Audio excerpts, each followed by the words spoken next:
तो कहते हैं नबी मोहम्मद नमस्कार है राम रसूल कहाया, 1,80,000 को सौगंध जिन नहीं करद चलाया। हजरत मोहम्मद जैसे नबियों को मेरा नमस्कार, हाथ जोड़ के उनको मेरा प्रणाम। जो राम रसूल कहाया, राम यानी अल्लाह। अब यहां पर एक डुप्लीकेट अल्लाह है और एक ओरिजिनल अल्लाह है। डुप्लीकेट अल्लाह है ये शैतान, ये काल, जिसको गीता में क्षर पुरुष कहा जाता है, जिसको ब्रह्म कहा जाता है, जो सबको भ्रमित करके रखता है धर्म के नाम पर, ज्ञान के नाम पर, भक्ति के नाम पर।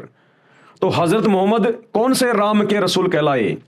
उस ओरिजिनल राम, उस अल्लाह कबीर के नहीं, उस डुप्लीकेट राम, डुप्लीकेट अल्लाह शैतान के। क्योंकि हजरत मोहम्मद के ऊपर जो कुरान शरीफ नाजिल हुई थी वो डुप्लीकेट अल्लाह शैतान ने नाजिल की थी। हजरत मोहम्मद ने और उनके शिष्यों ने कभी भी किसी भी जीव के ऊपर कोई करद नहीं चलाई। कभी उन्होंने बकरे नहीं काटे, मुर्गे नहीं काटे, किसी जीव की उन्होंने हत्या नहीं करी। एक बार उन्होंने अपनी शक्ति का प्रदर्शन करने के लिए अपने वचन से, अपने शब्द से गाय को मारकर जिंदा किया था। वो पूरी राम कहानी आप जी इसी पुस्तक के वीडियो नंबर 1 में देख चुके हैं। सतगुरु रामपाल जी ने आपको सुनाया है कि वो गाय भी हजरत मोहम्मद से जिंदा नहीं हुई थी। उन्होंने केवल गाय को अपने वचन से मार दिया था, लेकिन जब जिंदा करने लगे तो उनकी वचन शक्ति समाप्त हो गई थी। उसके बाद हजरत मोहम्मद जी ने उस ओरिजिनल अल्लाह, ओरिजिनल खुदा अल्लाह कबीर से रो रो के अर्ज करी गुफा में जाके, अल्लाह कबीर, अल्लाह कबीर, अल्लाह कबीर। ये नारा कहां से आया मुसलमान भाइयों के पास? अल्लाह कबीर, अल्लाह कबीर। हजरत मोहम्मद जी को वो अल्लाह कबीर मिला था, ओरिजिनल खुदा, और उन्होंने हजरत मोहम्मद जी को कलमा दिया था। कौन सा कलमा? ये अल्लाह कबीर, अल्लाह कबीर। लेकिन बाद में शैतान के दबाव में आकर हजरत मोहम्मद ने इस भक्ति को छोड़ दिया था।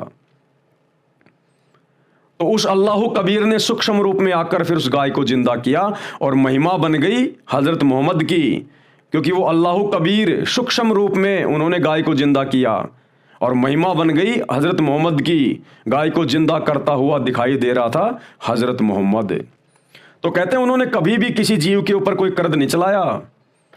हजरत मोहम्मद जैसे पाक नबी ने कभी मांस को छुआ भी नहीं, उन्होंने कभी मांस को खाया भी नहीं।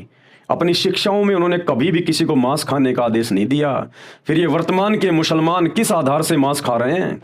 किस आधार से जीवों की हत्या कर रहे हैं? ये कैसे जन्नत में जाएंगे? ये तो दोजख की आग में जलने के काम कर रहे हैं। अरे तुम्हारे नबी ने कभी मांस नहीं खाया, कभी मांस को छुआ भी नहीं, और आज तुम हरी सब्जियों की तरह मांस खा रहे हो।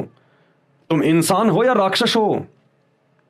तुम किस रास्ते पे जा रहे हो? नबी की शिक्षाओं पे जा रहे हो या शैतान की शिक्षाओं पे जा रहे हो? अल्लाह की रूह को काट के खा रहे हो। एक मांस दूसरे मांस को खा रहा है।